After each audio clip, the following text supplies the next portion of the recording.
It's time for the Rick Smith Show. Now, here is the voice of the working class, Rick Smith.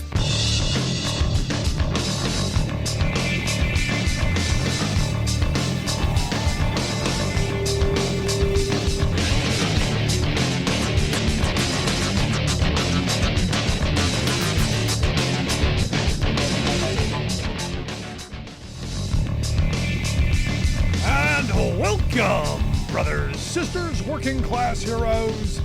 This is the Rick Smith Show. Thanks so much for being here today on the big program. Lots to get to, lots to talk about. Sure, you heard about it already. The government shutdown kicked down the road another 45 days. So hey, something to look forward to for Thanksgiving, and I'm sure they'll boot that down the road for Christmas. But hey, this is kind of a big deal. This is McCarthy growing a set, and we'll see what he does to the Kook caucus. Because I was really, and I think most people who were watching were ready for a shutdown. We're going, okay, well, it looks like crazy's driving the car. Last minute, someone grabbed the wheel, and we're at least swerving down the road. I haven't crashed yet, although there are some who want that, and we're going to spend time on that, I'm sure. But today I had one of these moments where, I got like 5 or 6 emails in a row on the same topic. I had a conversation with someone today at the dentist's office, and it got me thinking, I probably where I need to spend a little time, because, with everything that's going on with the striking Writers Guild and the SAG-AFTRA folks and the UAW and all of the energy over the Teamsters UPS contract and all of this energy, this excitement, this positivity, I've got people going, hey, if unions are so popular, and this is how the calculus seems to go in people's mind, because this is how the right has framed all of this, since there's all this energy and there's all this going on, shouldn't Joe Biden, who's the union president, shouldn't he be more secure? And my answer is he should be. Yes, absolutely, without question. But the reality is the mainstream corporate-controlled media has always done a masterful job of dividing and conquering and pitting people against each other, and doing this both sidesism thing and really not telling the truth all the time. And I get this all the time. Rick, back in 2020, 40% of union members voted for Donald Trump. Did you know that? And yeah, I did. And the reality is unions have done a very good job for their members over the years. They really have. And they've done a very good job contractually to ensure that people get better wages, hours, conditions. Absolutely, without question, they've done that. But here's the thing. I go back to Harry Truman. Harry Truman once said, or is quoted saying, if you want to live like a Republican, vote for a Democrat, because their policies are better for working people. Now understand, and this is the weird moment, because for so long what's happened in this country is there's been an all-out frontal assault on labor, on workers in general. And as I've said, over the years, there's a kind of like a Stockholm syndrome thing going on. You may remember before the pandemic, people were, we're just happy to have a job. Don't want to rock the boat. Just happy to have a job. And when I was doing organizing, heard that a lot. I'd love to have a union. I'd love to get all those wonderful things that you're talking about. I'd love to have rights at work. I'd love to have better wages, hours, conditions. Love to have health care and retirement and safer work. I'd love to have all of those things. But, I'm okay right now. I'm paying the bills. Everything's moving along. Don't want to rock the boat. Because the pendulum had swung so far to the employer side that was internalized.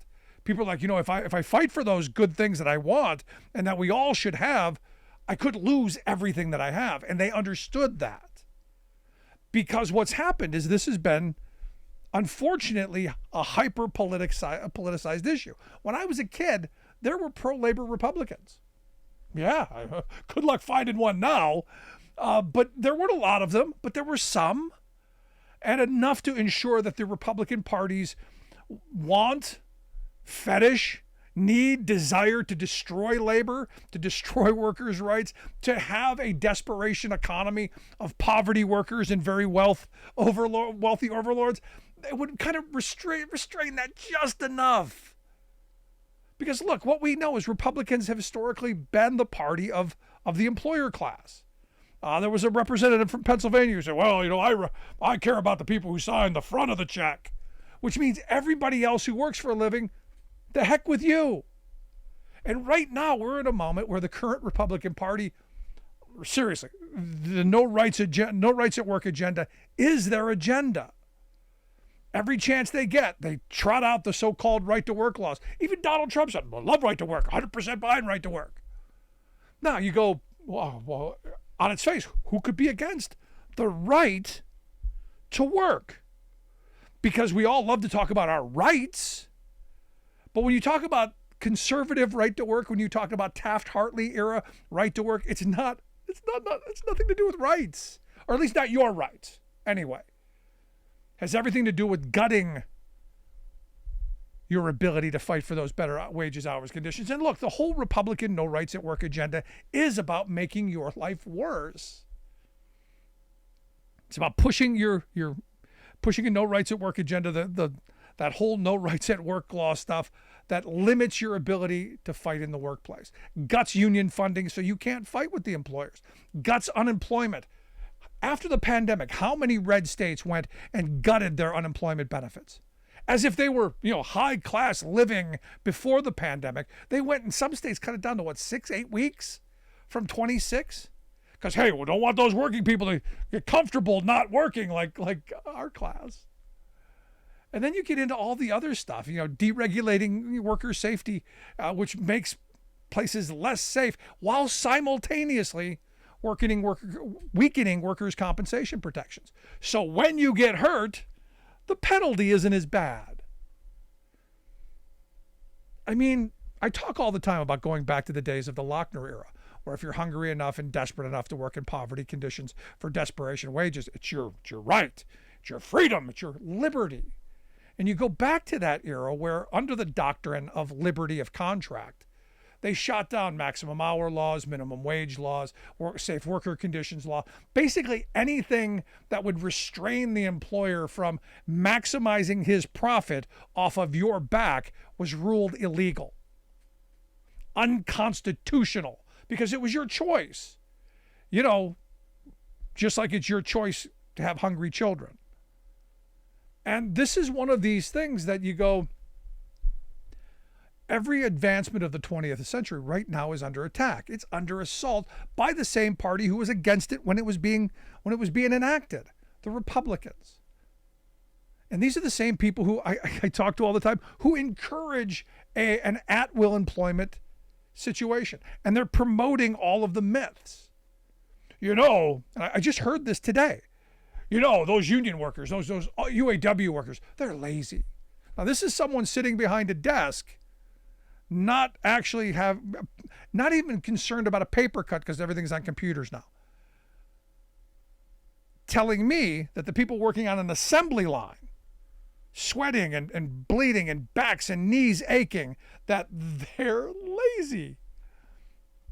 And it was quite comical. And I said, look, and this is how I answer that question. And if you're ever confronted with this, the answer to, those union workers are lazy, the answer to that are no. Those union workers are not lazy. Those union workers are doing what's expected of them. Because I've known a lot of really, really, really lazy people who don't have a union. Has nothing to do with the union. Has everything to do with lazy management. If you have a lazy worker, you have a lazy manager. You have someone who is not using that person's labor efficiently, effectively, and is not managing them properly. So the idea that we're going to blame the worker is kind of ridiculous. But understand what the goal is. The goal is to get that message. All the union members are lazy. And you go, how is that? How is it possible that all of the union members are lazy when they have better wages, hours, and conditions, higher employment costs per man hour than the non-union companies, and yet somehow they seem to compete? Somehow they seem to do well. Interesting. and their companies still make profit. Maybe not enough for the CEOs, which is why you do see some of them going out of business because they're not making acceptable profit, not because they weren't making any. So for me, this is one of these weird kind of spaces that I find myself, because I look at the Republican Party as the anti-worker party. Even though they're in this moment trying desperately to pivot themselves and spin themselves into the champions of the working class. And yet, what policies do they bring us? They bring us pay or die health care. Can't have that dreaded Obamacare. So pay or die seems to be the only plan that they've got. Because I remember Trump talking about a plan. It was supposed to be the greatest ever. Supposed to be cheap, universally. It was socialism without the S word. It was going to be amazing, only it didn't exist. And you look at what they're doing across our entire society. I mean, deregulation, the tax policy, what they're doing to education. It's almost as if they're trying to destroy the country. They're trying to create that desperation class. And what are they doing for it? How are they doing it? They're using social issues. So you ask me, why do so many Republicans, or so many union members vote for Republicans? Truth be told, a lot of my union brothers and sisters are good people of faith. They're told constantly from the pulpit how horrible those heathens on the other side are. And look, they're secure. They're making a good wage. They see their path. They're going to be okay, they think. But the reality is as labor has dwindled, as union membership has dwindled, that security has gotten less and less and less. And what happens? Well, people start to blame. And who do you blame? Well, you blame the other. And how the religious community, how talk radio, how cable news, how all of them have positioned their message is everything would be perfect. We would live in that Leave It to Beaver, Mayberry land if it weren't for those godless Democrats. And that's a big part of where we are. So to educate them on issues of, well, this is what Trump's NLRB, and I'll get into this in a minute. This is what Trump's NLRB did compared to Biden's NLRB, and this is the difference in how it could affect your. That's a level of thought that isn't afforded. These people are afraid. They fear for their children because they're constantly inundated with, they're coming. So when I tell you, and I love Joe Biden's line, I'll be honest with you, I think it's a fabulous line. It's something that I've said 1,000 times, and I'm glad he's picked it up. Wall Street didn't build this country. The middle class built this country. The working class built this country. And unions built that working class into a middle class. It's because workers organized that we have nice things. It's because workers were able to, share in the profits of their labor, that they're able to have nice things. And the reason things are getting much more difficult today, well, we have less union density. And it's harder and harder for workers to join a union. Which is why I'll tell you right out, I'm thrilled with Joe Biden. Wasn't my first choice, but I'll tell you, Jelly Bucket Joe, he is nailing it. And when we come back, I'm going to talk a little bit about, again, Trump ran on, he was going to be the man of the people. He was going to reshore manufacturing. He's bringing those jobs back. And he was going to bring those union jobs back. Or at least that's what my family heard. And that prosperity of the past, that opportunity of the past, it was coming back. It was all coming back. The good life, the American dream was on its way. And sadly, what was it? Well, it started with the Lordstown lie. The reality didn't save that Lordstown facility. Those auto jobs are gone. Didn't bring back a single factory in the auto industry. In fact, 5 left during his tenure. Again, it was all, a con. It was all a pitch. It was all a sales scheme. And sadly, a desperate working class grabbed for it. Just like a drowning man will reach for an anchor, the working class is looking for that hero. And I'll tell you right now, I don't believe in heroes, but Joe Biden's pretty darn close. Want to hear your thoughts? Email me, rick@thericksmithshow.com. Quick break, right back after this.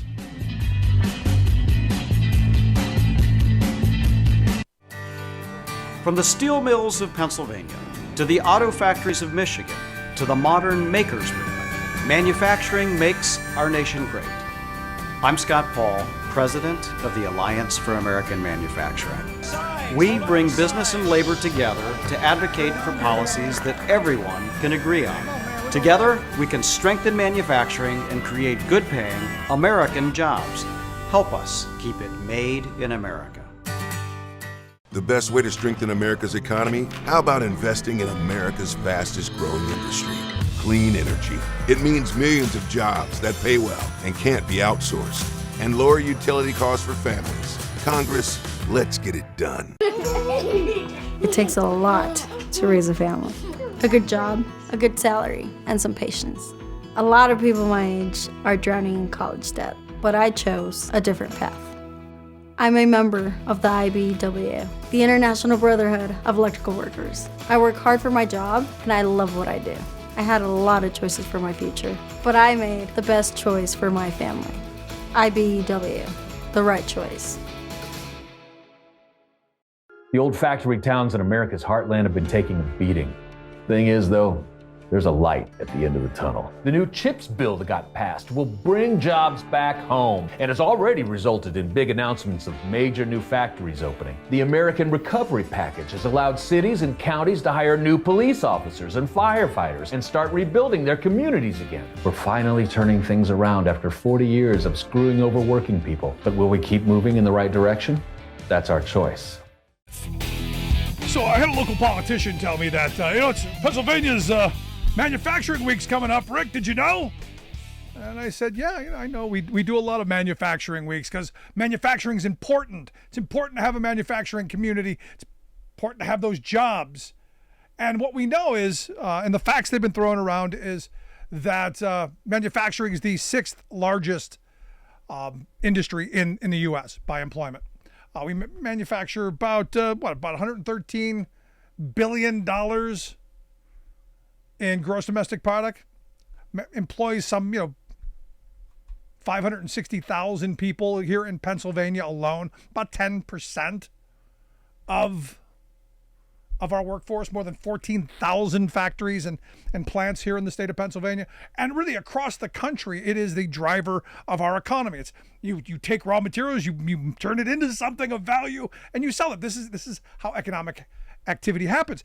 And what I love to hear politicians talk about are the jobs. Oh, they're good jobs. They come with family-sustaining wages and the excellent benefits, health care and retirement, like it's magic. Like you sprinkle manufacturing jobs in a community and voila, they're upper middle class jobs. And that's not how it works. President Biden likes to say that, Wall Street didn't build America. The middle class built America and unions built the middle class. And I agree with him. The working class built this country with the sweat of their brow, the ache of their back, and the blood and tears of their person. And look, I look at this UAW strike. You talk to those striking workers, these are people who know what an honest day's work is. Even with all of the, they're lazy. Now, the reason I bring this up is, we had a guy who ran for president under the dream that, we're going to bring manufacturing back. It didn't happen. It didn't happen under Trump. And it was never going to happen because they never had a plan. Biden has brought jobs back to this country. We have invested in the future of manufacturing. We actually, for the first time, probably in my lifetime, have something that resembles an infrastructure and manufacturing plan. We're actually doing something. And for me, this disconnect between, those manufacturing jobs are good jobs. And no, they were always horrible jobs. Steel mill jobs were terrible jobs, deadly jobs before they were union jobs. Auto worker jobs were horrible. In fact, there were stories of, back before the unions were in place of, reserves of hundreds and thousands of people standing outside of a factory waiting for numerous people to be fired so that people could take their place. That's the world we came from. And, I look at the fact that the job market that we have is heavily dependent on the fact that unions are still there to scare employers. You look in the areas where you don't have any union density, think fast food, and they're struggling. But in those industries where unions still exist and are thriving and are fighting and competing, the wages, like manufacturing, are going up. The problem is, over the years, the pendulum has swung so far to the side of employers that, well, most employers don't fear unions anymore. And that's because of, well, people like Donald Trump. You know, when Donald Trump took office, and I remember talking about this back during his tenure, the Chamber of Commerce had a wet dream wish list. If they could get everything they wanted, here are the 10 things that they desperately wanted. And why? You know, why would they want these things? And just so I spoil the ending for you, because I'm going to spoil it right from the start. The wet dream wish list that the Chamber wanted, they got all of them under Trump. Trump gave the Chamber of Commerce everything they wanted. What did workers get? Well, they got angry tweets. They got others to hate. They did get a small tax cut for a short period of time, but I don't know that most people noticed. The other thing that happened during the Trump year is forced arbitration. How many people know that they are probably subject to forced arbitration? Don't even know it. You might want to check your employment contract or your own. I remember a relative called me, this is during the Trump years, and said, hey, I've been working at this job 20 years now. My employer just set a piece of paper down in front of me and said, sign it or go home. What's this about? I go, well, you don't have a union, right? Well, no. I go, well, you're an at-will employee, right? Yeah. I go, well, sign it or go home. That's your option because that's the law. Congratulations. You voted for Trump. And you go, but what's that? Well, that means if you get sexually harassed, you get any type of discrimination, anything happens to you in the workplace that would have been covered by law or by regulation is no longer an issue of the government. It's a private arbitrator that generally the employer gets to choose. And, you know, the arbitrators know that if they want to keep being chosen, you know, like the prom queen, you got to be nice. You got to be nice to the employer. Got to curry favor, which means deciding in their side of things, which they do quite frequently.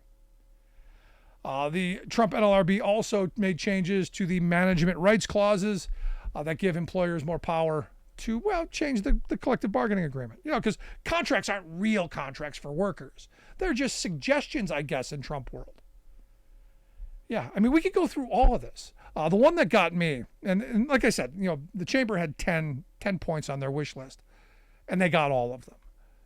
The one that got me is I had been a union rep a steward for about 10 years. I had done that. And you go in and you represent workers who get themselves into either in trouble or management's, you know, doing something or whatever. There's a grievance, you go in and you argue the grievance. And I did that quite frequently because I worked for an employer who believed in lots of discipline and lots of paperwork. And sometimes you would have heat exchanges. They would say something, you would say something. It would escalate. You get two guys in a room yelling at each other. Someone's going to drop an F-bomb. Someone's going to say something that's going to, you know, upset the other. And it was always protected speech in that environment. If you were in that official capacity, you were considered equals because you were trying to come to the best solution, to the best agreement for this third party. And it's a system that worked. Look, did things get a little heated? Sure, absolutely. You know, I've said things in those meetings that I later wish I hadn't. But I never feared being fired. Now, thanks to the Trump era, these folks can be fired. Stewards can be fired for using profane or offensive language. They didn't define what that is. Oh, golly darn shucks, I'm offended. Huh. But that's what they're doing.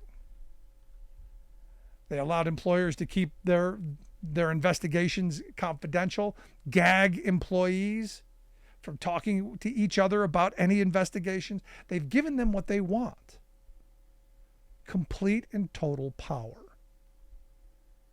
And this is where I come back to. It's amazing to me that union members will vote for Trump because of all the terrible things that he's done. I don't care what he says. I don't care the bloviating and all of the tough guy talk and all of that, and how he cares about American workers, which is bizarre when a billionaire is telling you, oh yeah, I care about you. A guy who has evicted people from housing, a guy who's cheated other employers and contractors out of millions of dollars, a guy who's filed bankruptcy multiple times, sticking it to working people. Somehow this guy is our champion. It's very bizarre. And you look at the fact that Joe Biden, his NLRB, is actually expanding workers' rights. This latest CMEX decision could be enormous because it could slow down, maybe even eliminate the kind of harassment and intimidation that was so prevalent during the Trump years, the kind of harassment and intimidation that has been the norm in organizing. So for me, for all the folks who sent me emails saying, why do union members vote for Republicans? Let's go with stupid. Let's go with horribly uninformed. Let's go with fortunate that they have a job that gives them the ability to not be concerned about their job. But my question on this is always, what does then happen when that job goes away? What happens when you're no longer getting those union wages with the union health care and the union retirement security? What happens then? And I'll leave you with this, because I know people this has happened to.